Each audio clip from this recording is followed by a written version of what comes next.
The rescue ship Arclight hovered silently outside the shattered alien vessel. Lights flickered across its broken hull, showing deep claw marks and black burns. No one responded to the hails, and the signal was weak, just a repeating distress. Call in a voice not fully translated. Captain Reese gave the order, "Send in the team." Dr. Eli Morgan stepped into the alien ship with a small group.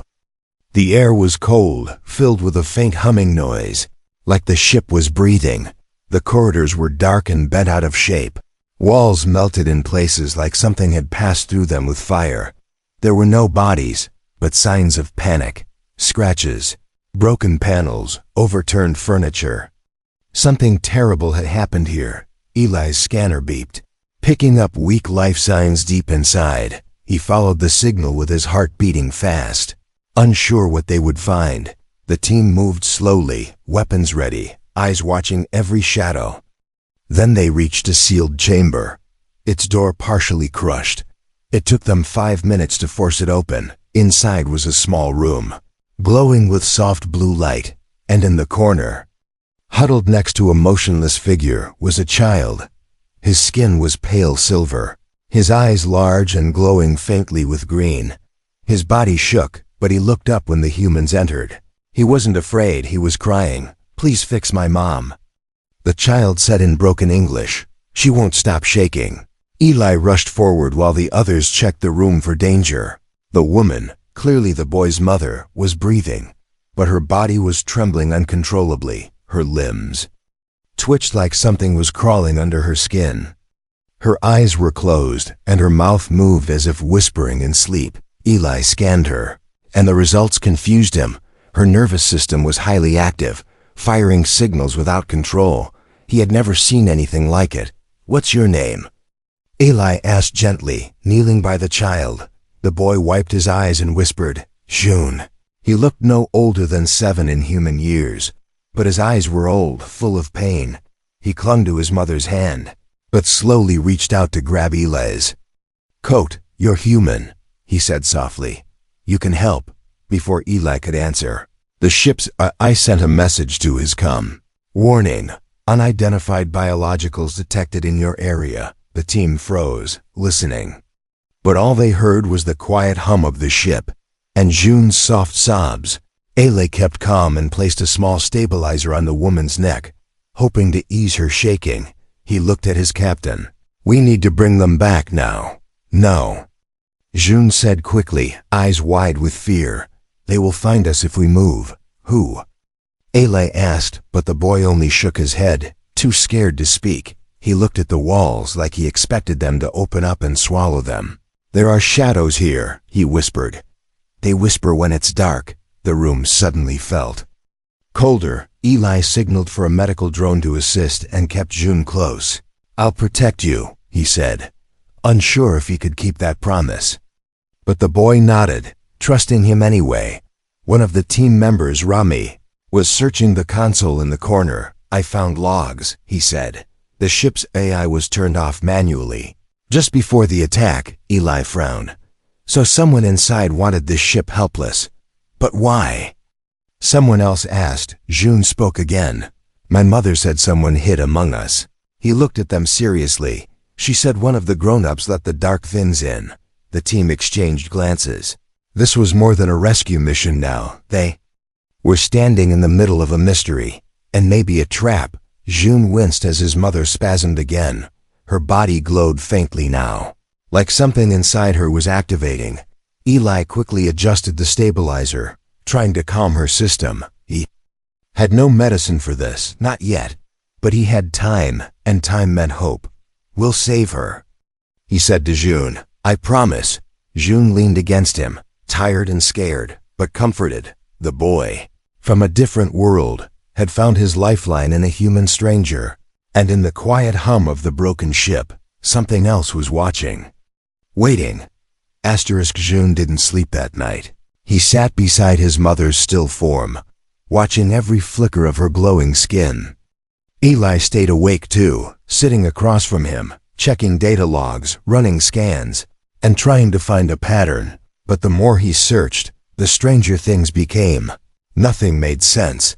And something didn't want them to understand. The ship's systems were locked, half-fried, or looped in error. Every time Eli opened a file, it would crash or erase itself. Security footage was missing, not deleted, just gone, like it was never there. Even the ship's map kept shifting, showing doors that didn't exist and hallways that twisted into nothing. It was as if the ship itself didn't want to be explored. June finally spoke in a low voice. They changed the ship so we can't escape. Eli looked at him carefully. Who are they? June hesitated, then answered. The whispering ones. The ones that hide in minds, not bodies. He tapped his forehead softly. They live here now. Eli was about to reply when the lights flickered again. A distant clang echoed down the corridor outside. Slow, metallic, dragging. The rescue crew froze, reaching for weapons. But the sound faded just as quickly as it came. Only silence remained. Someone else is on this ship. Captain Reese whispered through coms. But I counted our team 3 times. No one had left, and no one had entered, at least not through the airlocks. That left only one terrifying idea. Whoever, or whatever, was walking out there had never left the ship at all. Eli focused on June again. Trying to keep him calm, he offered the boy a protein bar, which June sniffed, then nibbled with a curious look. You're the only one I can talk to, June said. The others don't feel real. Eli didn't know what to say, so he just nodded. Something about the child was different, not just alien, deeper than that. He seemed more aware, like he could sense things no scanner could pick up. Raymai entered the chamber carrying a half-burned memory core. I pulled this from one of the control panels near the escape pods, he said. Looks like someone tried to destroy it. Eli connected it to his portable reader. The screen flickered, showing a short video, just 5 seconds long. An alien figure stood in the control room, arms shaking, eyes wild.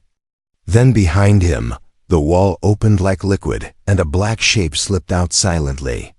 The screen went black. Eli looked at June, who was already staring at the floor. Trembling, she told me not to look at them, he whispered, because they look like people you love. Before anyone could speak, the ship's I chimed in softly. Unauthorized motion detected in engineering. Captain Reese's voice cut in sharply. Team 2, report. No answer, only static. I'm going down there, Reese said. Something's wrong. But Eli stopped him. You can't go alone. The captain nodded, assigning 2 guards to follow him, while Eli remained with June and the unconscious mother. Your mom, she's still shaking, Eli said gently. But I found something. He opened his medkit and showed a small glowing capsule. This compound can slow her brain's misfires. But it's temporary. June looked at the capsule, then nodded, trusting him again. Eli injected the medicine carefully into her neck. For the first time, her shaking slowed, and she breathed a little easier. June touched her hand, tears in his eyes. Thank you, he whispered. She would like you. Suddenly, the lights turned red, and a loud warning blared. Fire detected in Cryo Bay 3. Initiating lockdown. But they weren't near Cryo Bay. Eli's blood ran cold. This is a distraction, he said aloud. Someone's testing us, June looked up, fear replaced by clarity. They know you're helping me, he said. Now they want to separate us. Eli stood, eyes hard. Then we don't let that happen. He picked up his kit, looked at the sleeping mother, then down at June. Come on, we're sticking together. As they moved deeper into the ship, unaware that shadows were crawling through the ventilation shafts above them.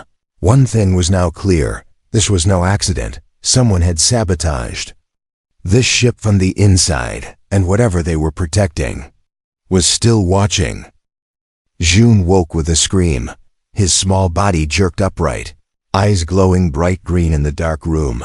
Eli reached for him, whispering calmly, "It's okay. It's just a dream." But June wasn't shaking from fear. He was listening, frozen.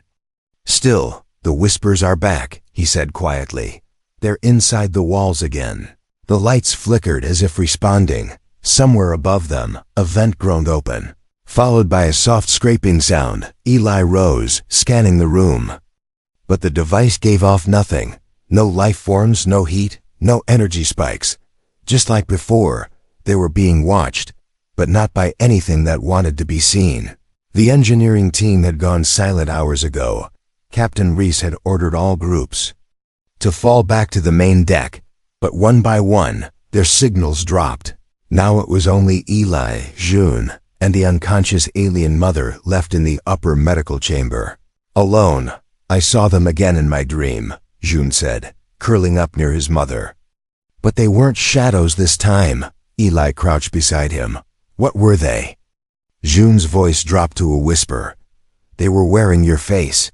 The hair on Eli's arm stood up. He looked into June's glowing eyes and saw something strange. Not just fear, but memory. June wasn't imagining this. He was remembering. It's June, Eli asked slowly. How do you know what I look like? June blinked, confused. You were in my dreams before we met. I heard your voice calling me, telling me help was coming. Eli sat back, stunned. This connection between them, it wasn't just emotional. June had seen him, even before the rescue. Was it psychic? Or something more ancient, something built into their biology? The ship's, I spoke again, voice faint and cracking. Unauthorized access detected in archive room. Eli checked the map, frowning.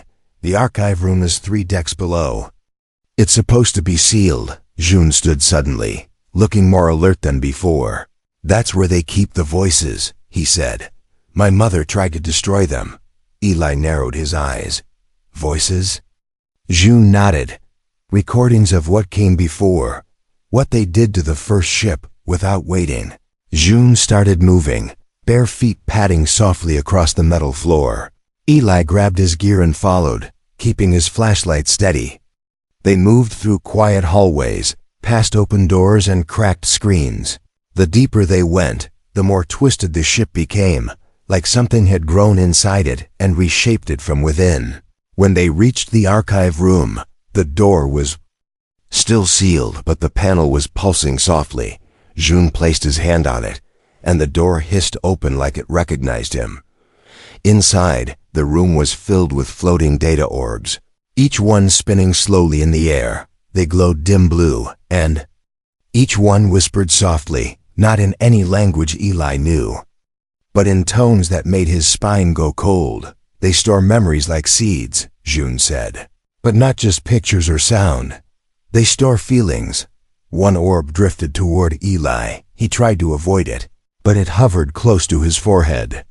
Then touched. Suddenly, his mind was filled with images, too fast to catch. A city burning, children screaming, black liquid crawling across glass. And one terrible truth. The shadows were not creatures. They were echoes, left behind by pain. So deep it became real. Memories made of fear, so strong they grew their own shape. Eli stumbled back, sweating. What are these things? He asked, voice shaking. June answered. They come when pain is strong enough to open the door. They feed on fear, and they wear the faces of the ones we miss most. Just then, something moved behind them. Ali spun around, but it wasn't a crew member. It was himself, standing in the doorway. Eyes black, smiling. June screamed, "Don't look at it." Eli closed his eyes, heart racing, breathing fast. The thing walked closer, slow, mocking. It whispered in Eli's own voice, "You let them die. You couldn't save them." Suddenly, June grabbed Eli's hand. "You're not alone," he said. "They can't feed if you don't believe the lie." The shadow hissed and shrieked. And when Eli opened his eyes, it was gone. Only silence remained. But the message was clear. They were in a ship haunted not by ghosts, but by the memories of fear itself. And now that Ali had seen it, it could follow him too. June looked up with a sad, tired expression. "They're getting stronger," he said, "and they know who you are now." Eli stared into the dark corridor ahead, his breath steadying. Then he whispered, "Let them come." Because whatever waited in the shadows, He wouldn't let June face it alone. Asterisk. The first scream came from the lower deck. Then, silence. Eli froze in place, one hand still gripping the medical scanner. June stood nearby, staring at the floor like he had already heard that scream in his dreams. Another one's gone, he said softly. They're taking them faster now. The ship's alarm lit up suddenly, flashing. Red, loud, panicked. Code red, the AI repeated. Containment breach in Cryo Bay, life forms not recognized. But no one had gone into Cryo Bay. That door had been sealed since the rescue mission began. Ailey looked at the alert, then at June. They're not breaking in, he said slowly. They're waking up, June nodded, eyes dim. The memories are learning. Eli rushed to the med bay where June's mother still lay. Her body now glowing slightly, she was shaking again. But differently this time. Her eyes twitched under closed lids, and her hands gripped the bed like she was fighting something from the inside. Ailey placed a stabilizer on her again, but the readings were spiking. Her brain was active, like she was in the middle of a war inside her own mind. Then her eyes snapped open, glowing pure white. She sat up straight and let out a soundless scream. June rushed to her, grabbing her arm. Speaking quickly in their native tongue, she looked at him, then at Eli, and whispered just 2 words in English. It's inside, before anyone could respond. The lights blew out, throwing the ship into darkness. Gunfire echoed from down the corridor, followed by a short, sharp yell. Ailey pulled June close, shielding him, as the mother slumped back down, unconscious again. He whispered into his cum. Captain Reese, status. No answer, only static then. A voice came through, but it wasn't Reese. It was someone mimicking him, slightly off, just enough to send chills down Eli's spine. We're all fine here, it said. Don't come looking. June shook his head fast. That's not him. They took his voice. Eli grabbed a flashlight and his emergency kit. Time to move, he said. We need to find the real Reese or whoever's left. As they moved down the dim hallway, June's mother stirred again, barely conscious. She pointed weakly to a side corridor, where old markings glowed faintly on the walls. Safe room, June said. She wants us to go there. They entered a narrow passage that hadn't been on any ship map. At the end was a sealed pod-like chamber, untouched, clean, protected inside. Ancient alien tech lined the walls, including a control panel glowing with soft green runes. June walked up and placed both hands on it. The room responded instantly, lighting up, scanning them. She hid this room from them, June explained. It has truth recorders. One of the panels displayed a projection, a recording of June's mother, speaking urgently to a group of alien scientists. They spoke of a parasite, one that didn't infect the body. It infected identity. It didn't replace people. It became them. Memories, habits, emotions, all copied perfectly, and then it would erase the original, like a virus cleaning out space on a drive. June watched quietly as the final frame showed his mother injecting herself with something.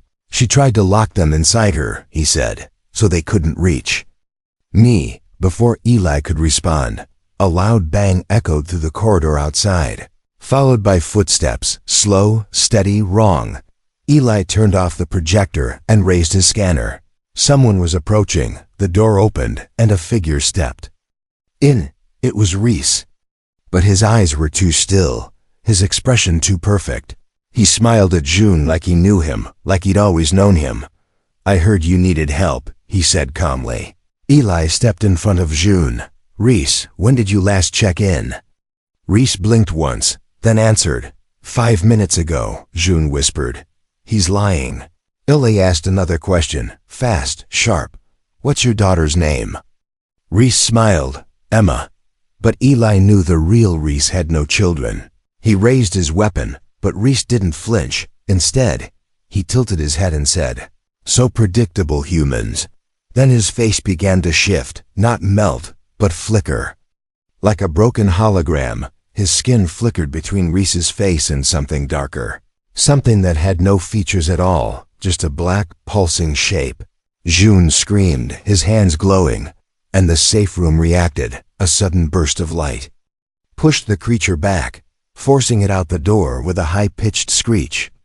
The door slammed shut. June collapsed, breathing hard. Eli knelt beside him, whispering, "You saved us." But June shook his head, terrified. "That was just one," he said. "More are waking. And they're inside your memories now, Eli." Looked at the flickering lights, at the shadows stretching longer and deeper. This wasn't a fight for survival anymore. It was a fight for identity. Because the enemy wasn't just hiding in the dark. It was wearing their faces. The safe room was quiet now, too quiet. The silence wasn't peaceful. It was the kind that made your ears ring. Like something was missing or hiding. Eli sat against the curved metal wall, watching June sleep with one eye open. The boy had passed out from exhaustion. His small hands still faintly glowing. His chest rising and falling slowly. Outside the sealed door, no sounds came. No footsteps, no voices, not even static, just cold silence. Eli's thoughts wouldn't stop. He kept replaying the moment Reese's face flickered, real 1 second, wrong the next. That thing wasn't just pretending. It believed it was Reese. It had all his memories, all his habits. Only one small lie had exposed it. What if next time there were no lies left? Suddenly, a pulse of light ran across the walls, and the room shifted, not physically, emotionally. The atmosphere changed, warmer, softer, like stepping into a memory. June opened his eyes, blinking. "They're getting closer," he whispered. "But the room still listens to me." Eli leaned forward. "You said this room has truth recorders, right?" June nodded, then placed both palms on the wall. Immediately, the room responded, projecting a holographic path, a glowing map. Deep into the alien ship, at its center, a pulsing green crystal floated above a stasis pod. "What is that?" Eli asked, eyes fixed. June answered softly, "It's the cure." He paused, then added, "But it's protected by something worse than shadows." Before Eli could ask what that meant, the ship shook slightly, a soft vibration like a giant heartbeat. The IS voice returned, broken and whispering, system integrity falling, lifelines failing. Eli looked at June. "What's a lifeline?" June didn't answer with words. Instead, he walked over, took Eli's hand, and placed it over his chest. Then he closed his eyes. In a blink, Eli was somewhere else. Not in space, not on the ship. He was standing in a memory, June's memory. A burning sky, alien towers crumbling, people running, and June screaming for his mother. He felt it, every fear, every second of loneliness, like it was his own. Then, shift, another memory, this time. June hiding in a chamber while soldiers fought something black and faceless, his tiny voice whispering, "Please, someone help." And then, Eli's voice, across the stars. A rescue signal, a promise. The bond snapped back and Eli stumbled, breath ragged. June let go of his hand, looking older somehow. "That's a lifeline," he said softly. "A connection that keeps us real, even when the dark things try to rewrite us." Eli understood now. June wasn't just another survivor. He was connected to the ship, to its history, and now to Eli. "If we reach that chamber," June said, "we can fix my mother, and maybe stop them from spreading. But we have to go through the trial hall." Eli raised an eyebrow. "Trial hall?" June nodded. "It tests the mind, not the body, and if your thoughts aren't your own, it shows you what you fear most." The safe room opened with a hiss, and the hallway beyond was strangely clean. No signs of battle, no bodies, no shadows, just a long corridor leading down. Too quiet. Too perfect. "Trap," Eli whispered. June nodded, but walked anyway. "We have to go through." As they entered the trial hall, the lights turned gold, and a low hum filled the air. The walls shimmered, and suddenly, Eli was alone. June was gone, the hallway gone. He stood in his childhood bedroom, Earth's gravity beneath his feet. His parents called from the other room. Voices warm and real, but Eli knew this wasn't real. He had seen this memory play out 1,000 times in his dreams, the last time he'd heard their voices before they died.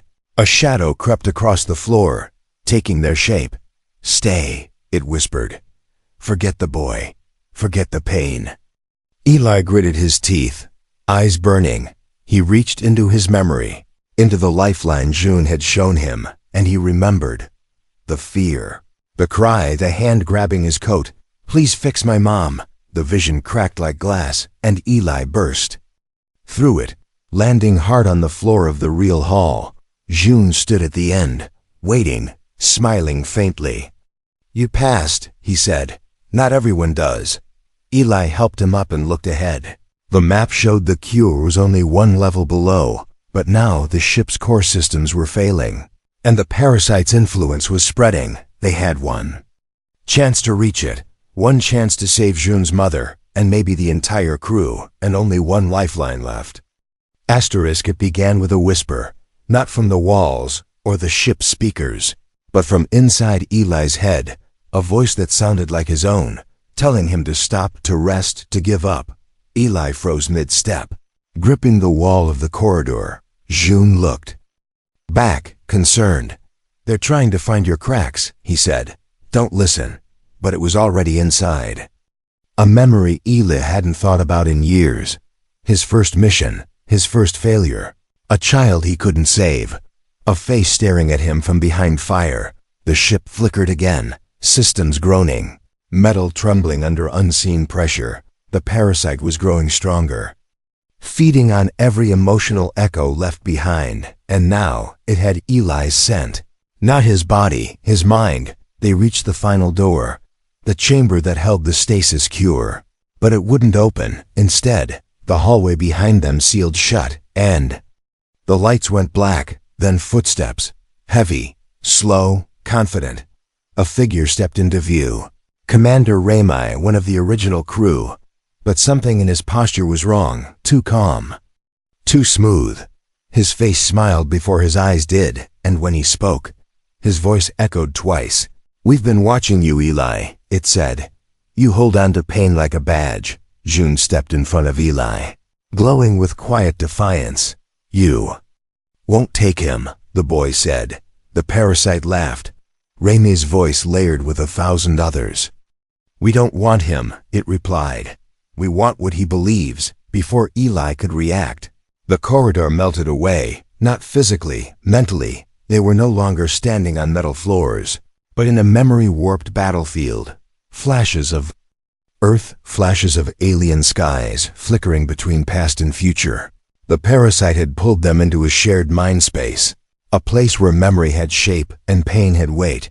June stood beside Eli, gripping his hand. "We fight together," he said. Eli nodded, steeling himself.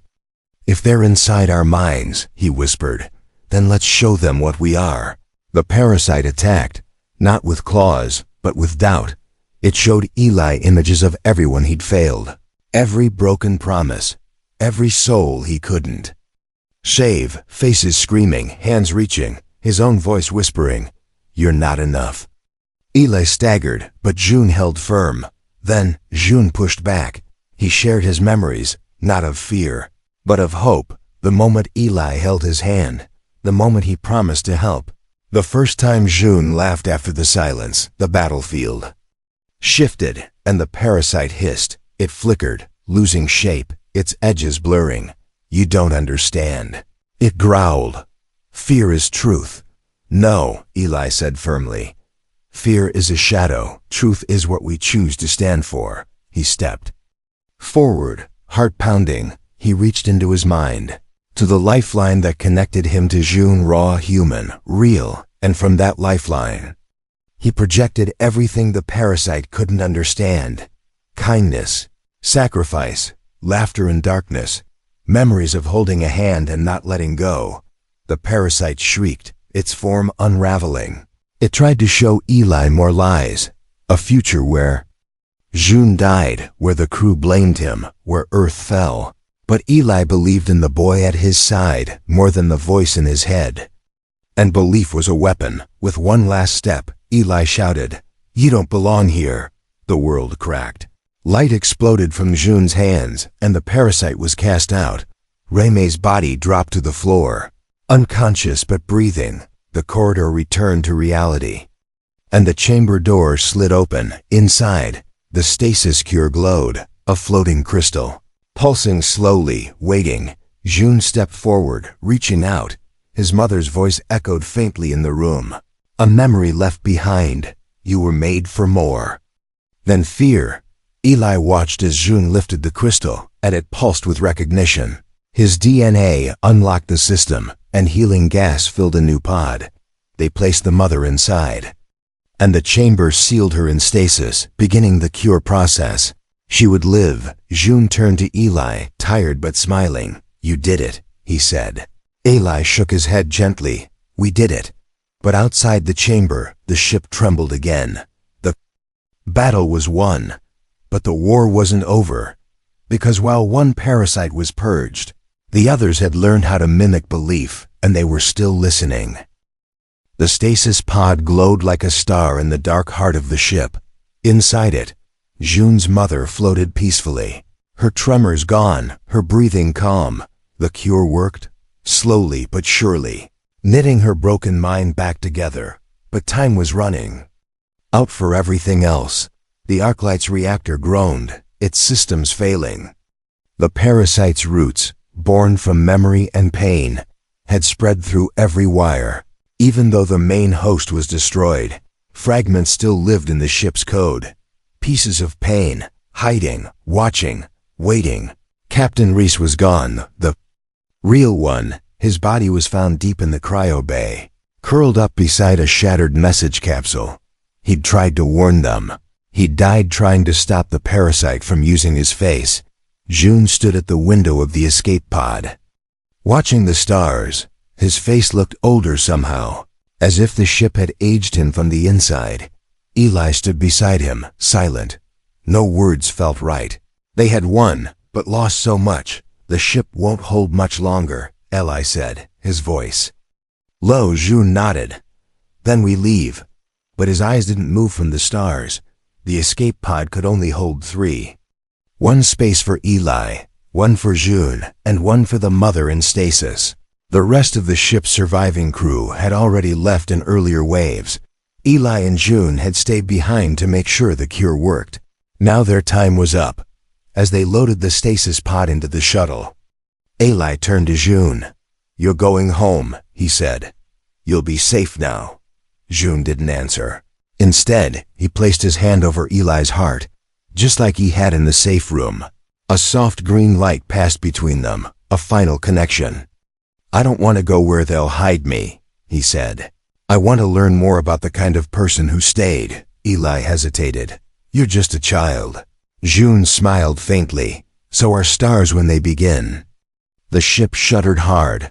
Alarms blaring, lights dying. Eli grabbed the pod controls, launching the shuttle from the side chamber.